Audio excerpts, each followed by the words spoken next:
Class 8-এর কোষে দেখি 13.1-এ 2-এর যে অঙ্কগুলো আছে সেখানে মিডিল টার্ম আছে। এছাড়াও এটা একটা নতুন ধরনের অঙ্ক যেটা একটু বড় এবং এটা করার নিয়মটা কিন্তু অন্যরকম। এখানে আমরা দেখতে পাচ্ছি x+1, x+3, x-4 আর x-6 দেওয়া আছে। এইগুলোর থেকে আমাদের এটা নিয়মটাই এরকম, শাফেল করে নিয়ে যে কোনো একটার সাথে আরেকটাকে নিতে হবে, নিয়ে তাদেরকে পরস্পর গুণ করতে হবে। কার সাথে কাকে নেব? x+1 আর x+3 এই দুটো যদি নেই, আমাদের মিল খাওয়াতে হবে বা ম্যাচ খাওয়াতে হবে। কি করে? এই যা শেষের সংখ্যা দুটো দেওয়া আছে সেই দুটোকে যোগ বিয়োগ যা থাকবে সেটা করে দেখব, বাকি দুটোকে সেই দুটোকেও সেরকম করলে একই রকম আসে নাকি। তাহলে 3+1 হচ্ছে 4, আর এখানে 6 আর 4 -4 -6 -10, তাহলে হচ্ছে না। তাহলে যদি +1-এর সাথে -4 নেই তাহলে হবে -3, +3 এর সাথে -6 নেই তাহলে হবে -3। তাহলে এই দুটো ম্যাচ খাচ্ছে। তাহলে x+1-এর সাথে আমরা x-4কে নেব। তাহলে x+1 × x-4 এটাকে আমরা সেকেন্ড ব্র্যাকেটে রাখলাম, আর x+3-এর সাথে আমরা নেব x-6, এটাকেও সেকেন্ড ব্র্যাকেটে রাখলাম, +24। এবার গুণ করব। x-এর সাথে x গুণ করলে হবে x², x-এর সাথে -4 গুণ করলে হবে -4x, 1-এর সাথে x-কে গুণ করলে হবে x আর 1 গুণ করলে x-ই হবে, 1-এর সাথে -4 গুণ করলে -4 হবে। এটাকে একটা ব্র্যাকেটে। এবার x-এর সাথে x গুণ করছি, x², x-এর সাথে -6 গুণ করছি, -6x,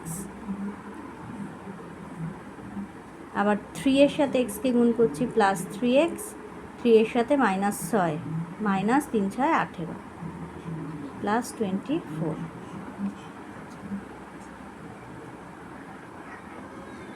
এবার এই ব্র্যাকেটের ভিতরে যা আছে সেগুলো যোগ বিয়োগ যা হয় সেটা করতে হবে। x², এখানে -4x + x আছে, এটা করলে হবে -3x আর -4, আর এ পাশে আছে x², এটাকে যোগ বিয়োগ করলে -3x হবে, কারণ -6x + 3x, -3x হবে, -18 +24।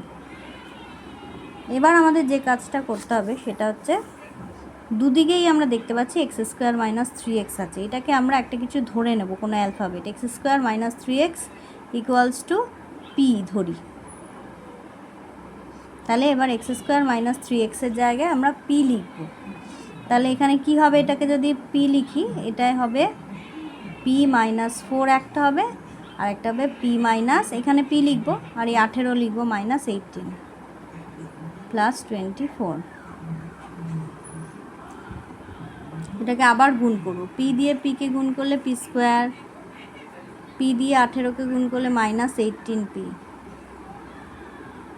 আচ্ছা p দিয়ে 4কে গুণ করলে -4p, -4 দিয়ে -4, 18, তাহলে মাইনাসে মাইনাসে প্লাস,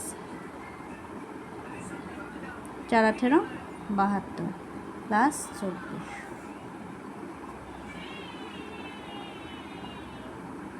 তাহলে এবার এখানে -18p -4p এই দুটোকে যোগ বিয়োগ করলে হবে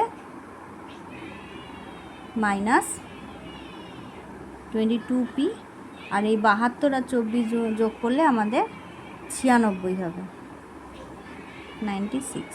এবার আমার অঙ্কটা ছোট হয়ে গেল। এইবার এটাকে আমার মিডিল টার্ম করতে হবে। তাহলে 96কে এমনভাবে ভাঙতে হবে যাতে আমি দুটোকে যোগ করে, উৎপাদক দুটোকে যোগ করে 22 আনতে পারি। তাহলে 96কে ভেঙে 22 আনবো। 96কে অনেকভাবে ভাগ করা যায়, কিন্তু আমাদের যেটা দরকার সেটা হচ্ছে 6 × 16 = 96 যদি করি তাহলে 16 আর 6 যোগ করলে 22 আসবে। আমরা সেটাকেই করছি এখন। p² - 22-এর জায়গায় লিখব 16 + 6, বাইরে p, +96। তাহলে p² - 16 দিয়ে একবার p কে গুণ, 16p, প্লাসে মাইনাসে মাইনাস, 6 দিয়ে p কে, 6p +96।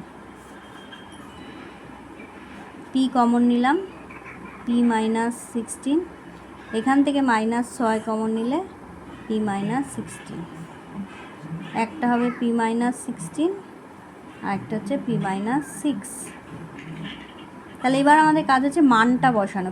পি এর মান কত ছিল, এই যে এখানে ধরেছিলাম এক্স স্কোয়ার মাইনাস 3x, তাহলে পি এর জায়গায় লিখবো x square minus 3x minus 16, আর একবার লিখবো x square minus 3x minus 6। এখানেও আমাকে দেখতে হবে যে যোগ বিয়োগ করে কি আর যায় কি না মিডিল টার্ম। তাই 16কে ভেঙে আমি 3 আনতে পারবো না, 6কে ভেঙেও আমার 3 আনা যাবে না, তাহলে এটা আর যাবে না, এখানেই শেষ। তাহলে এই অঙ্কগুলো একটু বড় অন্যরকম, কিন্তু পিছনের দিকে শেষের দিকে কিন্তু আবার সেই মিডিল টার্মই করতে হচ্ছে, আর সামনের নিয়মটা অন্যরকম।